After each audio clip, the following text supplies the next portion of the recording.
पड़ोशी देश म्यांमार थिबा उल्फा विद्रोही शिविर उपरे भारतीय सेना एक सर्जिकल स्ट्राइक करिछि बोली निजे उल्फा दाबी करिछि।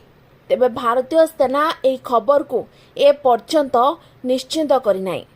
सूचना अनुसार भारतर विच्छिन्नतावादी संगठन United liberation front of Assam बा उल्फा आई पक्षरु दाबी करिछि जे भारतीय सेना पक्षरु ड्रोन पछाई म्यांमार थिबा एहार शिविर उपरे आक्रमण कराଯାଇଛି। ଏହା ଦ୍ୱାରା उल्फार 2 जन वरिष्ठ कमांडर मृत्युवरण ମଧ୍ୟ କରିଛନ୍ତି। ସେମାନେ ହେଉଛନ୍ତି ବ୍ରିଗେଡିୟର गणेश आसोम एवं कर्नेल प्रदीप आसोम। ए घटनाରେ ଆଉ 19 जन आहत ହୋଇଛନ୍ତି। ଆଉ କେତେକ रिपोर्ट अनुसार भारतीय सेना पक्षरु National Socialist Council of Nagaland उपरे मध्य सर्जिकल स्ट्राइक कराଯାଇଛି।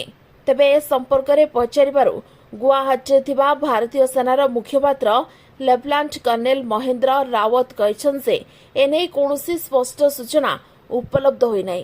मात्र पुणी भारत सेना एक सर्जिकल स्ट्राइक करिछि बोली उल्फा तार दाबी रे ओडी बसिछि। ब्यूरो रिपोर्ट ओटी लाइव। अधिक खबर देखिए ओटी लाइव को सब्सक्राइब करंतु एवं ए खबर टी को अधिक शेयर करंतु।